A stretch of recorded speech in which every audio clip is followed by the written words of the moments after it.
Okay, so we're going to talk about leaders in Civ 7 in the hands of new players. Now, this is not a power ranking. This is if I were to recommend a leader to a new player, which leader would I recommend list? And because of that, I think some of the stronger leaders are actually ranked lower than you would if you were just doing a power ranking. Um, but that said, a lot of the leaders that are extremely beginner friendly are also some of the best leaders in the game. So let's start from the top. They're not ranked from left to right in any particular order, but they're just ranked top to bottom. So but starting at the top, extremely beginner friendly, Augustus.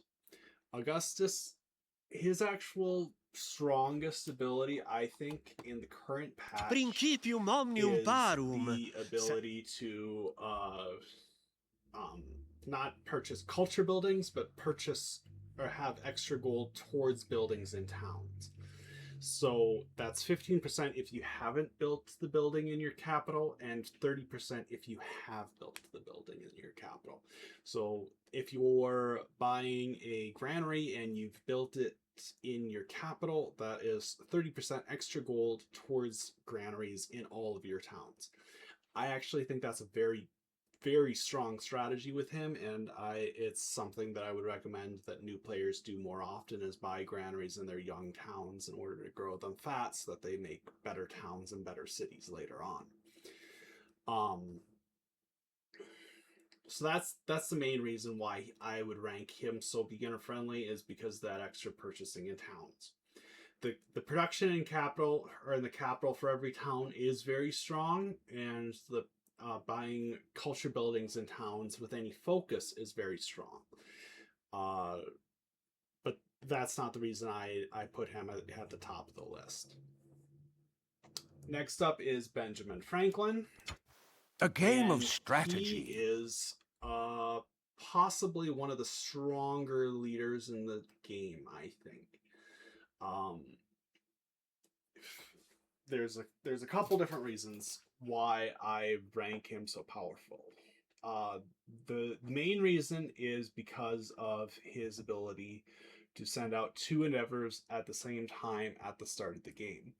And he has, at the start of the game, what I think is the best endeavor that you can get, which is the scientific endeavor. At this, it drops off in power as you get further into the game, but when you start the game, +6 science for an endeavor is a 60% increase in your science, and when you add that the fact that he gets +2 per age for active endeavors that he starts, that's a +8. So that's extremely strong, and you can have two of those running at the same time if you're managing or if you're using your influence on endeavors, which I think is the best use of it when you're playing Benjamin Franklin in the early game. He also gets +1 science on production buildings and science and I don't remember exactly how that works. +1 science per age on production and science buildings. Okay, so he gets extra science on production and science buildings. So it's a good ability. But I think his two endeavors is why I would recommend him to new players. I would tell them to use that ability as much as they can. And the next leader on the list is Ibn Battuta. He is the only one that's considered a wild card leader. And in the right strategy, he is extremely powerful. But in the hands of a beginner player, he has two things that make him really strong. The first is the +1 sight. And having +1 sight when you're starting the game is extremely powerful. It means that you reveal the map sooner. It means that you see threats incoming sooner. It's it's always a good thing to have. And getting an extra +2 wild card points when you complete your first civic, wild or attribute points are a lot harder to get now, and they are a lot more important now, I would say. So if you're spending your attribute points correctly, you can get some very powerful buffs with Ibn Battuta very early in the game. So that's why I rank him so highly. His trade maps endeavor is it's kind of a meme. It's very strong when you're playing in exploration age, because you can meet a new leader, trade maps with them, and immediately uncover all of their territory. Or not immediately. It takes a few turns, but you uncover all of their territory, and you can see, they have some very good trade sites, or I need to send my missionary here to convert his capital, or it's a very strong endeavor in exploration. The rest of the game, it's never worth the influence, in my opinion. And his other endeavor, I believe, is the food in towns, which is it's an okay endeavor. It's not the strongest, but it's not the weakest either. Walang bansang The next one on the list is Jose Rizal, and he is actually just a very strong leader in general nowadays. But he's gotten significantly buffed by the recent changes, and it's not actually anything that they changed on him himself, but rather it's changes to the game that make his abilities that have always been the same stronger. So, a couple things. First of all, he has a strong bias towards tropical spawns, which tropical spawns give you science, which you need in the early game to unlock everything else. So that's a very strong part of his kit. The second part, or the second reason why he's so strong, is the extra 50% happiness to celebrations. That is actually a huge buff with the changes to happiness and celebrations. It takes more happiness to get a celebration now than it did before, and your celebrations are more impactful than they were before. I actually think that the 100 influence or the 200 gold immediately is extremely strong in the early game, and the having an extra 3 turns of the wonder building ability in the when you're building wonders is also extremely powerful. So in the early game, getting your first celebration sooner and having it last longer is very powerful. It used to be that the celebration duration wasn't necessarily something that you wanted, because it would increase your celebrations from 10 turns to 15 turns, and it would cap the number of celebrations you actually get. And because it's increasing your celebrations from 6 turns to 9 turns, I don't think that's an issue any longer. I don't think that you'll ever be capped on celebrations. You might be if you're happy maxing, but most of the time I think that it's just a very good ability. And then his narrative event ability, I think that's kind of a little bit of a meme. It's an okay ability, and if you're triggering it a lot early in the game, it can be impactful. But I don't think that a new player it's not going to be in a very, very effective in a new player's hands. I think that the happiness and the celebration duration are the main reasons why a new player should take Jose Rizal.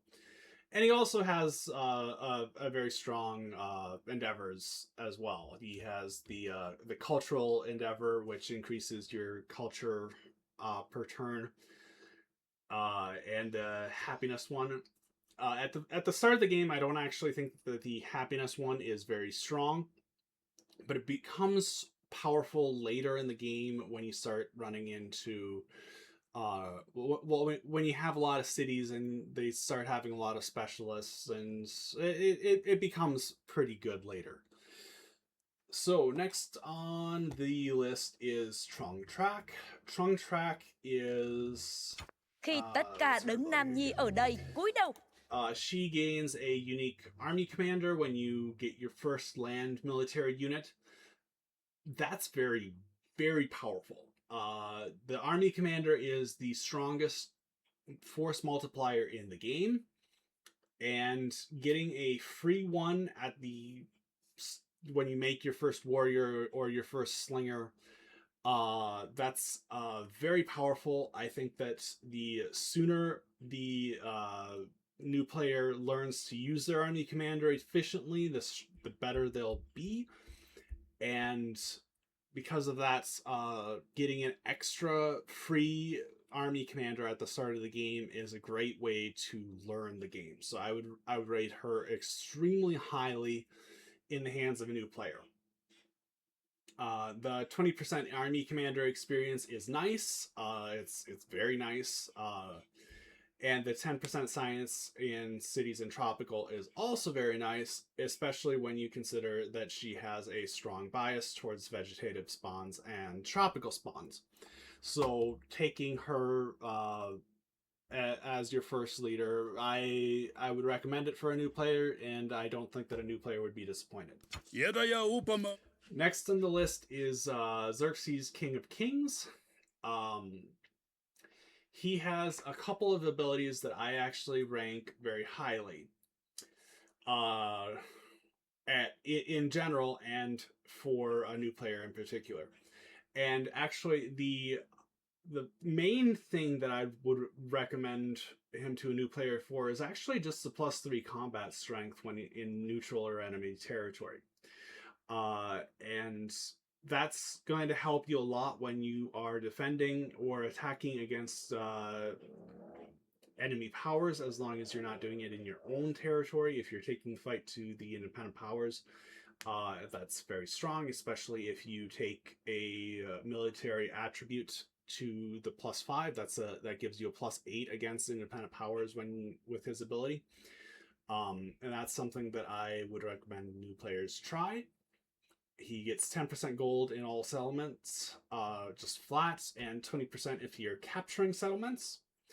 And you gain 100% or 100 gold and culture per age when you capture a settlement for the first time.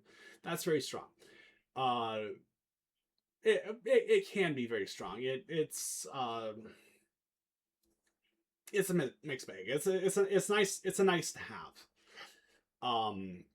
And his +1 settlement in each age is probably his strongest ability in general.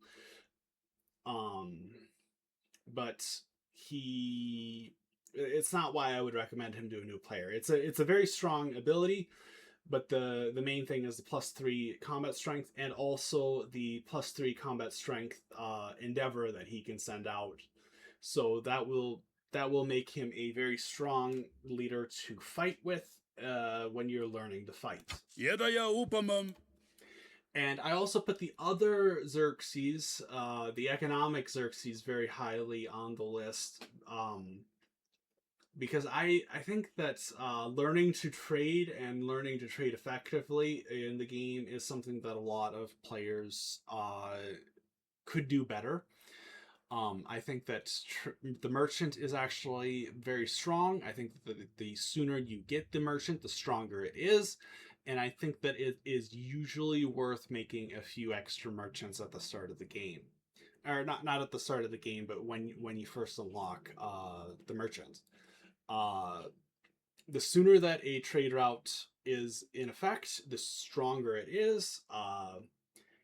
And Xerxes is the best trading leader in the game. He gets +1 trade limit for free with all leaders. He gets +10 trade range for free with all leaders. And every time he starts a trade route or builds a road, he gets 50 culture and 100 gold. And he gets +1 culture and gold on unique buildings improvements.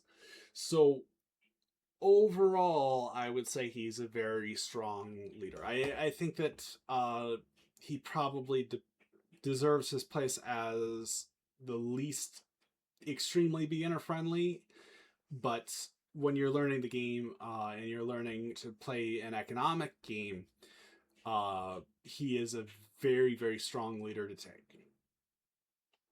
All right, so the ones that I would just rank not extremely beginner friendly, but beginner friendly. First is Alexander the Great. And the reason I'd rank him beginner friendly is the same reason I would rank Xerxes beginner friendly. It's not because of his special abilities, it's just because he gets +2 combat strength on land military units and +1 combat strength for unique military units for every city with a wonder. And I think that's very strong. He also gets the combat strength endeavor, which is very strong. Those are the main reasons why I would rank him as beginner friendly. And his other abilities are good. They're not the reason to play Alexander if you're starting the game, though. Those are advanced reasons, or those are abilities that would rank more advanced, and a skilled player can use them to great effect, but a new player doesn't know how to use them yet. So, yeah. Anyway, Amina is actually she's the next one on the list, and she is a very strong leader for a couple of reasons. +1, or the main reason is the +5 combat strength in plains and deserts. She has a strong bias towards plains and deserts, which means that in her territory, she is usually going to get the +5 combat strength. That's going to be very strong for defending against independent powers and early aggression.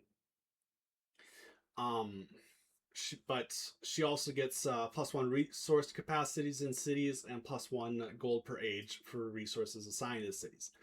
And those are very strong abilities as well. She can send out the military endeavor for a +3 combat strength whenever she needs it, or she can send out the economic endeavor for a little bit of extra gold. I don't think that the economic endeavor is usually worth the influence. I think that, but the military endeavor is usually worth it if you're fighting.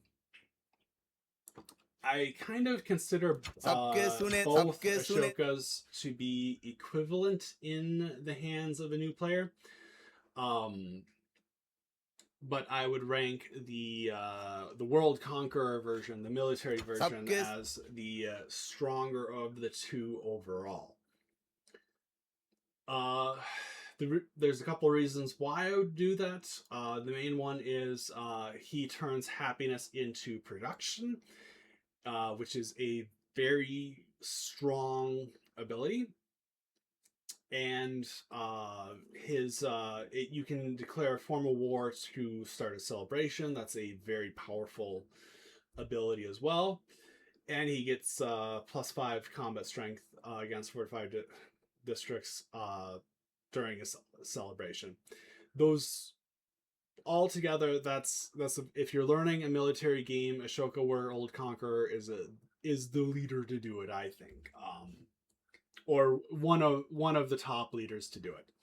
The World Renouncer is not as aggressive. He's a diplomatic expansionist leader. I don't think that the food in cities for extra happiness is very good. The food in settlements during celebrations is very good, but it actually, I would say that got nerfed considerably, considering the shortened durations on celebrations and that they're harder to get.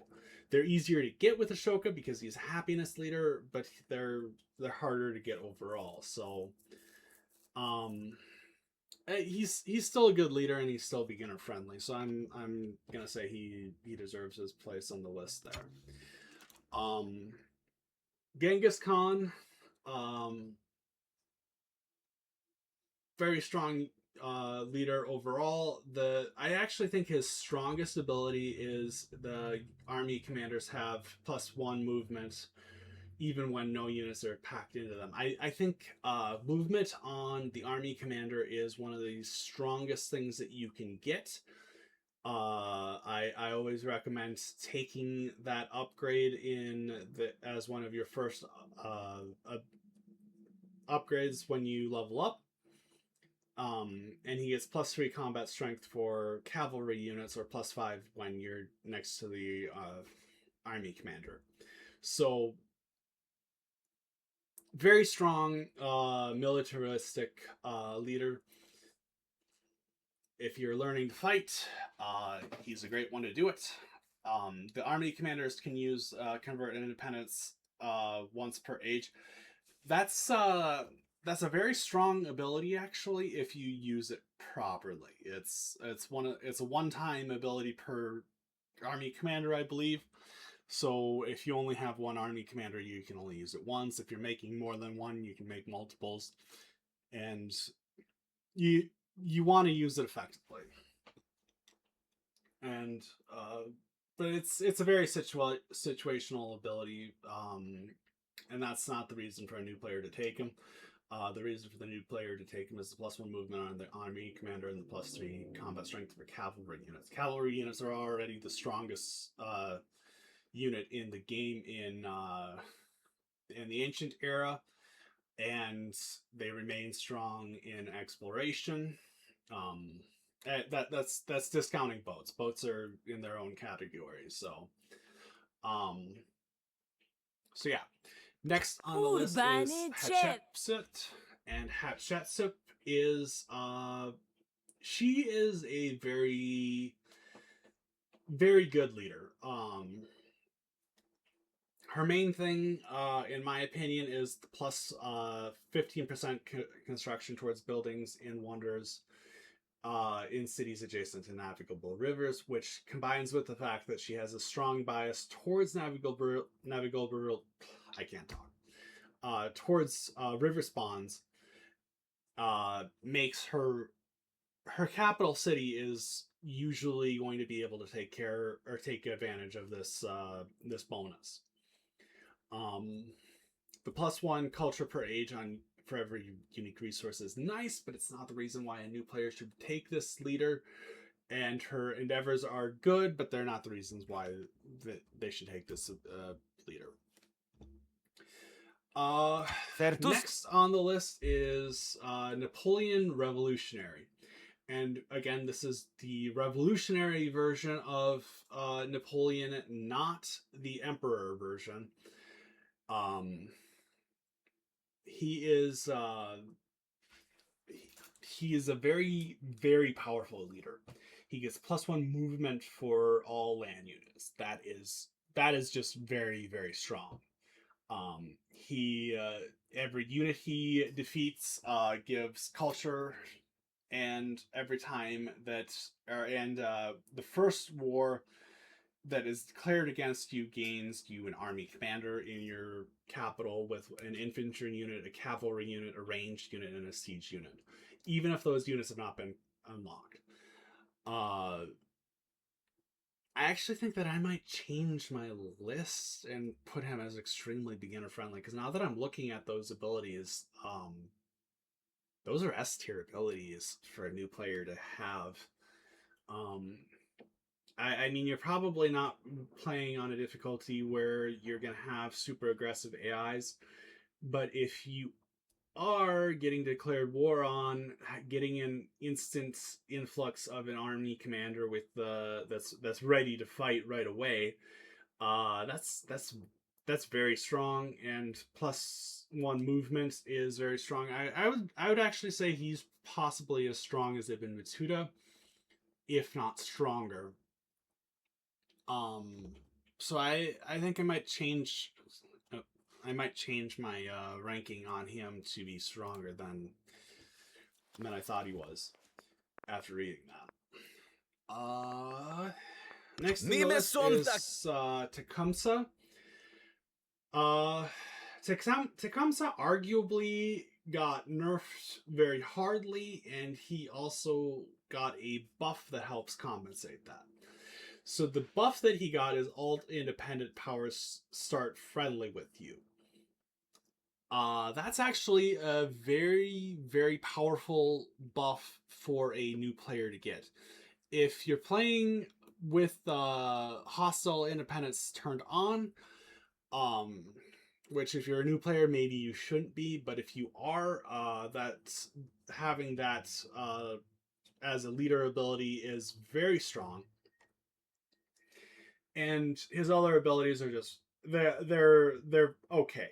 I mean they're good, but they're not the reason to take Tecumseh for a new player, I think. +2 Dominion for every city state you're suzerain of. That's very good. Because as Tecumseh, you're going to be wanting to spend your influence to turn or to suzerain city states. But the combat strength for infantry and ranged units is very good. That's one of the nerfs that he got.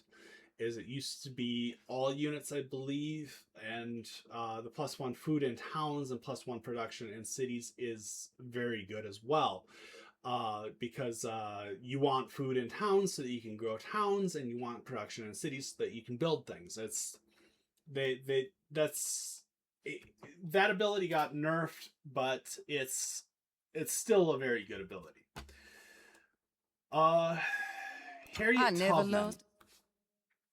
Harriet Tubman is a very defensive unit, or defensive leader, I think, because the main reason why I would recommend her when you're starting higher difficulties, in particular, is the +5 war support on wars declared against you.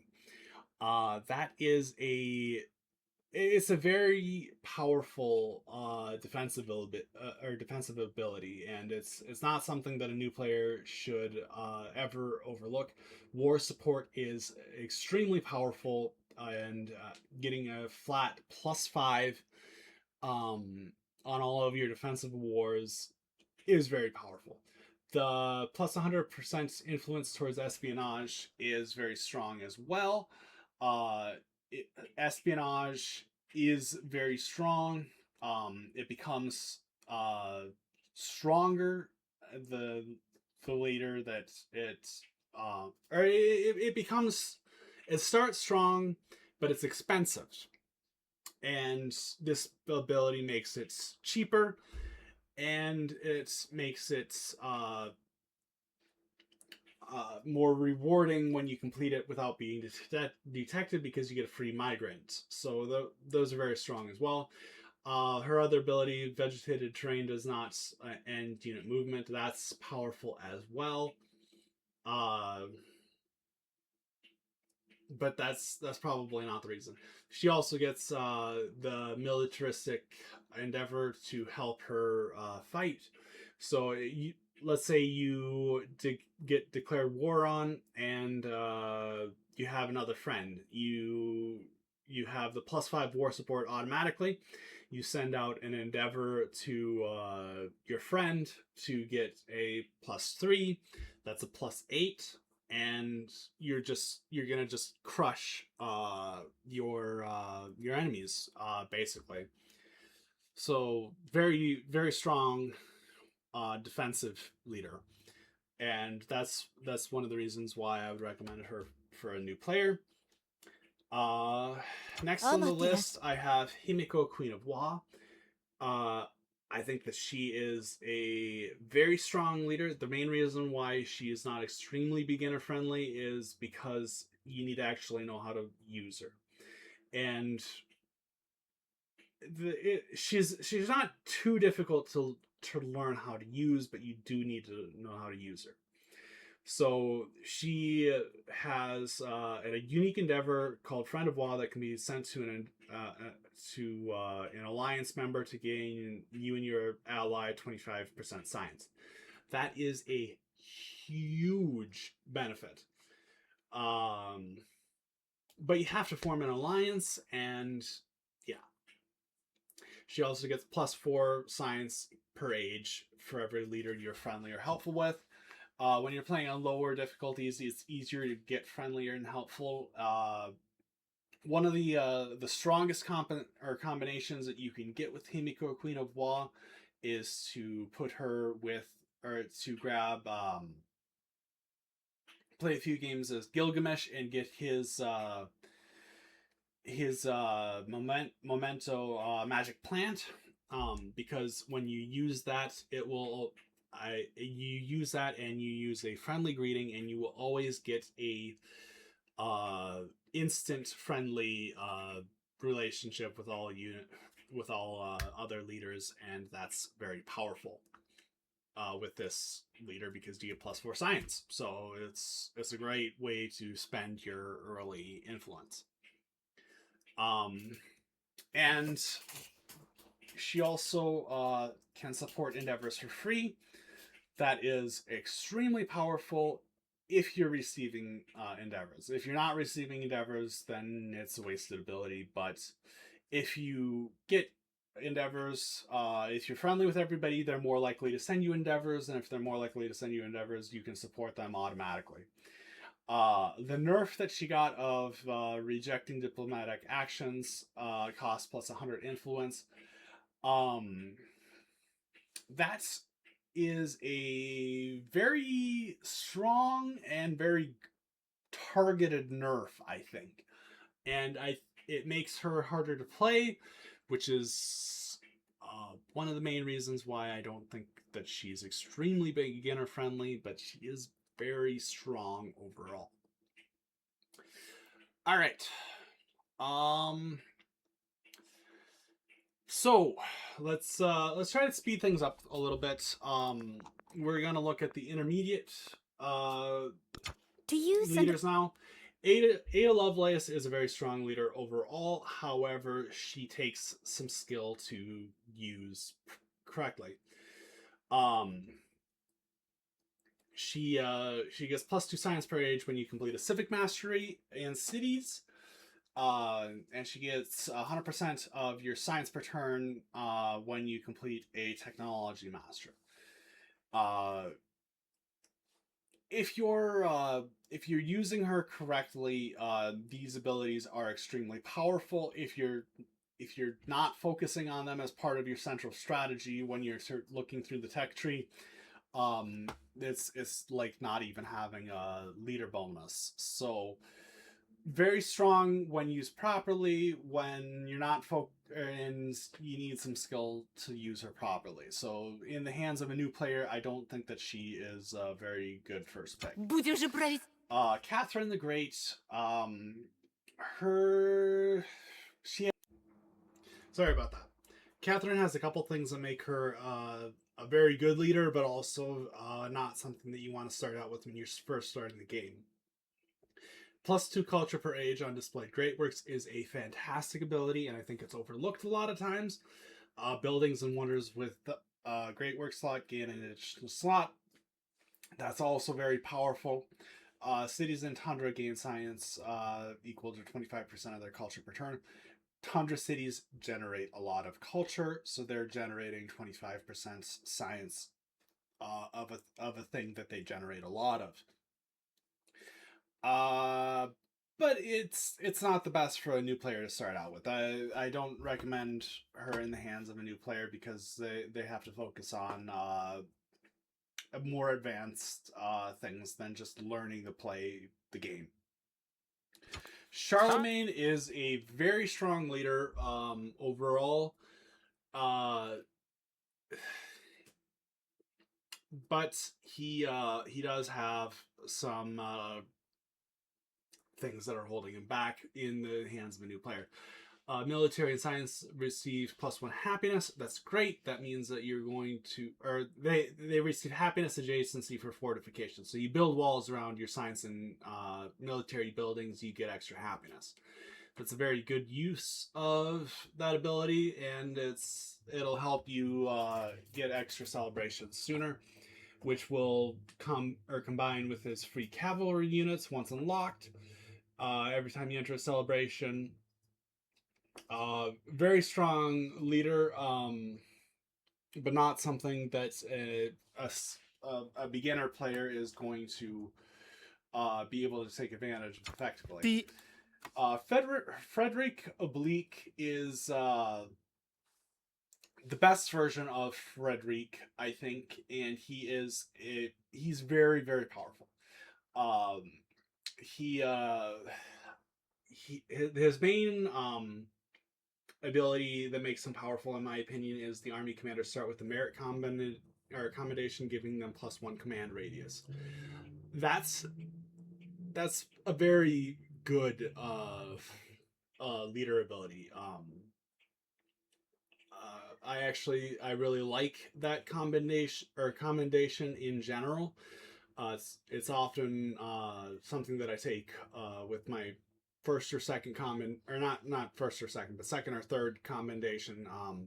The +5 combat strength is better, but extending the +5 combat strength to more units is very, very powerful.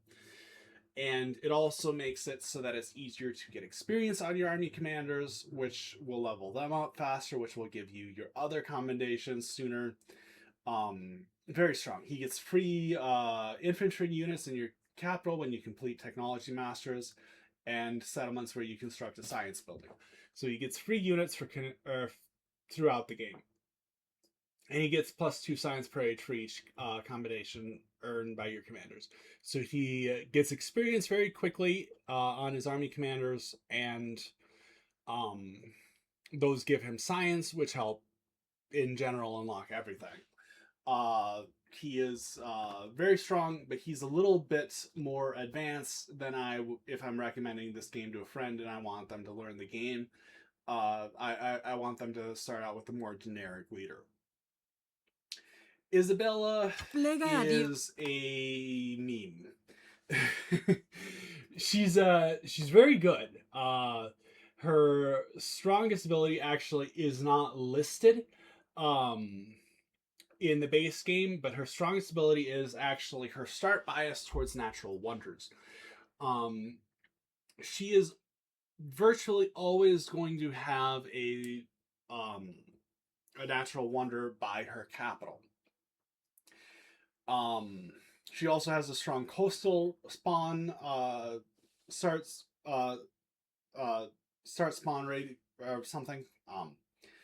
And that's good too. But the natural wonder spawn is very or spawn bias is the reason to take Isabella over everything else, because with her leader ability, that's also going to give 100 gold instantly. And there's kind of a meme going around where you take Iceland as your first civilization, and you also get a huge influx of culture at the start of the game. But although those are very powerful abilities, again, if you're learning the game, I think it's better to focus on the key game mechanics than the meme mechanics. So while I rank Isabella highly as a leader overall, I don't think that she is the best for new players. Yup. Confucius is the specialist leader. He is very strong. He gets plus 25% growth rate in cities and plus 2 science from specialists. Those abilities and those abilities together are very, very powerful. However, specialists and taking advantage of specialists is kind of more of an advanced mechanic that you don't need to know about right at the start of the game. So I think that having another leader to learn the other mechanics is a better way to start the game than um, something that really shines in the late game. So he's a very very powerful late game leader, but he doesn't have anything that really helps you at the start of the game, which is why I don't think that he is the extremely beginner friendly tier.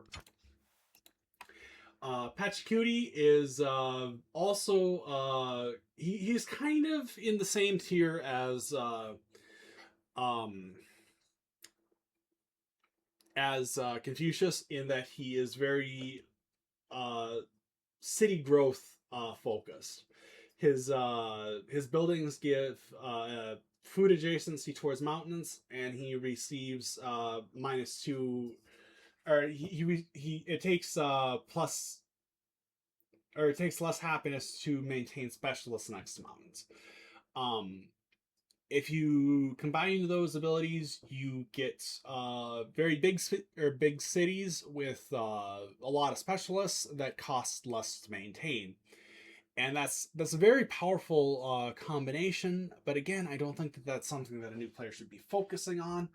I think they need to focus on the learning the early game before you get specialists, instead of learning the late game when specialists become the force multiplier that they are.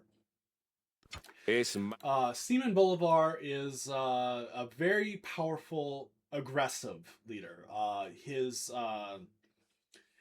He gets +2 war support on all wars that he declares. That's not all wars. That's only when you declare a war. So he wants to be attacking. He doesn't want to be defending. When you conquer a settlement, you get to purchase 1 building or improvement for free. That's very, very strong. And unrest does not prevent purchasing. That's also very strong. He's a very, very good conquest leader. And if you're learning to conquer, he's a good leader to play. If you're learning any other military or any other game type, he is not the strongest leader to take. Gilgamesh, I struggled with where I was going to put Gilgamesh because he is very strong, but I think that you actually need to learn how to play the game a little bit in order to really take advantage of Gilgamesh. Gilgamesh's strongest ability actually is that all basic endeavors are automatically unlocked, and endeavors with allies do not count against the limit of having one endeavor of an active or of a given type active at a time, and allies can support your endeavors for free. That is the people focus on the +2 war support that you get when you're only in one alliance. That's not what makes Gilgamesh strong. What makes Gilgamesh strong is that he has every endeavor that he can send them out automatic or right at the start of the game. He makes friends very quickly because of that, and you can I actually think the strongest way to play Gilgamesh is to get as many alliances as you can, so that you can send out as many endeavors as you can, and and they should, once they're in an alliance with you, they'll automatically accept. He also when his military units defeat an enemy unit, you get 50% of the unit's combat strength as influence, which will help you send out more endeavors, which will help you get more stats. It's a very, very well built, powerful leader, and the only reason why I don't put him as extremely beginner friendly is because I think he takes a little bit of skill learning and planning on how to use effectively. He does unlock the magic plant memento very quickly when you play him, so getting that in the hands of any other leader actually is very strong, because I actually think that a friendly greeting when you're looking for a peaceful game is the best investment of your early influence. So yeah, I think he's very strong. Next Nous on marchons. the list is Lafayette. Lafayette has a couple of things going for him. He gains a endeavor called Reform, which gives an additional tradition slot to you. So every time you use this endeavor, you'll get an extra tradition slot. Traditions are very powerful, and getting more of them is very good. If the other leader supports it, they get an extra tradition slot. If they only accept it, they get an extra social policy slot. So there's no reason not to send this endeavor out, except for I have too many tradition slots and not enough traditions to fill them. Or if you want to spend your influence on suzeraning city state or something like that. It's a very strong endeavor. And it combines with +1 combat strength for every tradition, but not social policy slotted in the government. Together, those are very, very strong. +1 culture and happiness per age in settlements doubled in distant lands is nice, but it's not a reason to take Lafayette. So in the hands of a beginner, the reason I put him as intermediate is because a beginner might need to spend their influence on something else, and they might want to learn how to spend their influence on something else rather than focusing on his special ability. Machiavelli is a very strong leader overall. He's got a couple of things going for him. First of all, he gets +3 influence per age. That is an extra 30% influence off of the base influence at the start of the game. That ability is very strong at the beginning of the game. It drops off once you get the ability to build monuments and villas and the other cultural buildings that you unlock later in the game. So that's it's a very good ability, but it's not a reason why I would recommend him to a new player. I think that actually his strongest ability is the ignores relationship requirements for declaring a formal war. That means every war you declare is going to be a formal war by default, and you don't have to denounce an enemy to warn them that you're about to attack them. You can just go.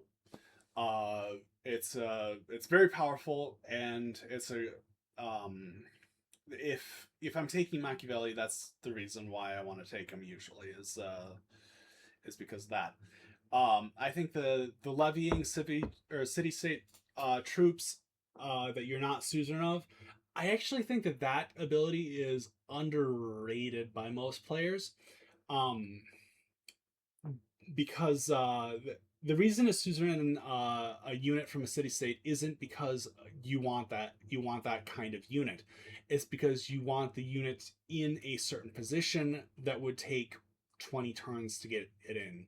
So if you're levying a city-state in distant lands, you're spending a little bit of influence to get a boat that's in distant lands, or a cavalry unit that's in distant lands that you can use to explore over there, and you don't have to spend 30 turns getting your units in position.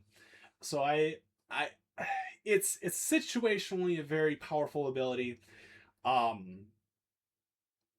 but it's situational, and that's not something that I want my friend who just started playing the game to focus on as a situational ability. All right, on to the more advanced leaders. Himiko High Shaman. She is... I don't really like the way that she plays, to be honest. She gets 15% extra culture, but minus 50% science. And that's doubled while you're in a celebration. You can there's really no way to compensate for the minus 15% science currently. It used to be that you could take despotism and cancel out that some of that minus science. um I actually think that she got nerfed pretty hard with the recent changes to the game. So I wouldn't recommend her to a new player in most circumstances. Shut. Lakshmibai is she's a good leader. She gets 100% of a defeated unit's combat strength as influence. That's very good. She can incorporate city states for cheaper, and she gains the units of city states when she incorporates them. Those are very strong abilities, but they're advanced abilities, which is why she earns her place in the list. Then we reach Napoleon Emperor. Again, Napoleon Emperor is a very strong leader. The problem with Napoleon Emperor is that if you're playing him and using his abilities properly, everybody hates you. And if everybody hates you, that's not a place I want new players to be in. I think that you should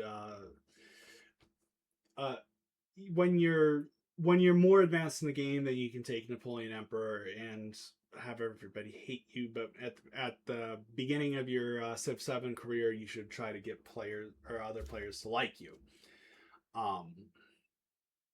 Even if you plan on going to war with them later, you can always tank your relationship later in the game, but it's much harder to recover a bad relationship than it is to tank one. Saida Al-Hura, again, a very strong naval leader, and that's the main reason why I would put her as advanced, is she is a naval leader.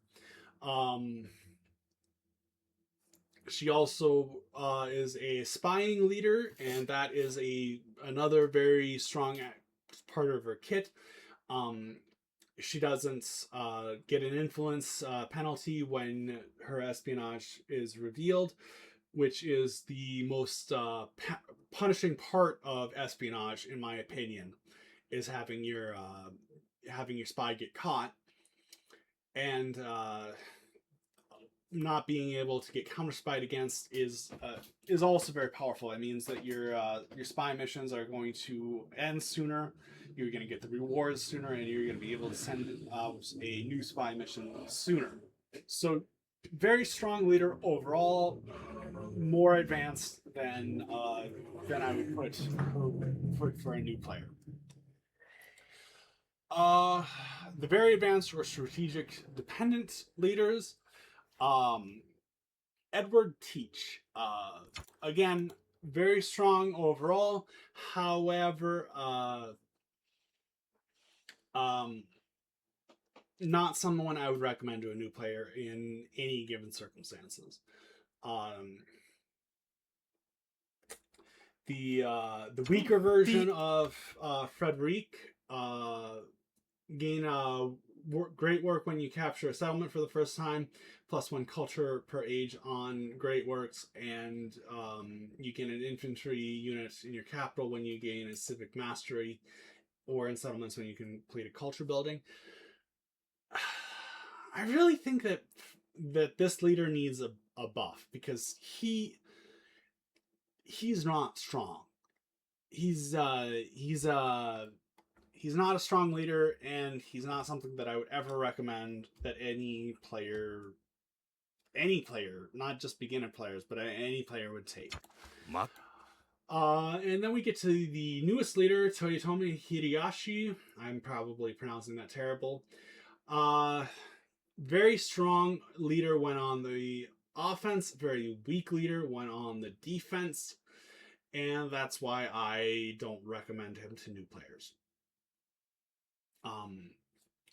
Very strong leader in the hands of someone who is playing him well, but you need to get good in order to play him well. So that's why he is last on the list of new player friendly leaders. Anyway, I have gone through all the leaders in the game, and I think we'll end the video there. Thanks.